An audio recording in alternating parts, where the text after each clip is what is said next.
ఇప్పుడు పెద్ద పెద్ద షోరూంలల్లో డ్రెస్సులు, వాచ్లు, చెప్పులు, బూట్లు కొన్నదానికి జరంత చిన్న దుకాణాలలో కొన్న వస్తువులకు రేట్ అలాగుంటది.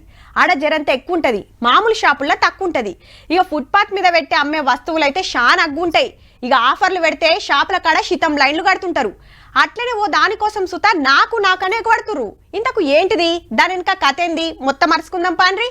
కాక ప్లీజ్ కాక, నేను 5 లక్షలు ఇస్తా, గా చెప్పులు నాకే ఇయ్యే. కాక నేను 10 లక్షలు ఇస్తా, ఇయ్యరాదే. కాక చెప్పులు నాకు ఇస్తా అంటే సంచి నిండా పైసలు పట్టుకొస్తనే అని ఫోన్ల మీద ఫోన్లు వేస్తురట. అవునా, గంత రేటు వలుకుతుందంటే బంగారు చెప్పులా ఏంది అనేరు. కాదు రాహుల్ గాంధీ సార్ కుట్టిన చెప్పులు. మొన్న ఉత్తరప్రదేశ్ లా గీ దుకాణానికి వచ్చి చెప్పులు కుట్టుకుంటా కాకతోటి ముచ్చట పెట్టిండు. పేపర్లా, టీవీలా పెద్ద వార్త వచ్చే వరకు దేశమంతా ఎరకైంది. హీగేముంది, కాంగ్రెస్ పార్టీ అభిమానులు కాయిష్వాడి చెప్పుల కోసం పోటీ పడతారట. हम उस चप्पल को किसी को नहीं देंगे। उस चप्पल को शीशा में करा के अपने जान की टुकड़े की तरह अपने दुकान में रखेंगे सजा के। చల్, ఎవ్వరికిచ్చే ముచ్చట లేదు.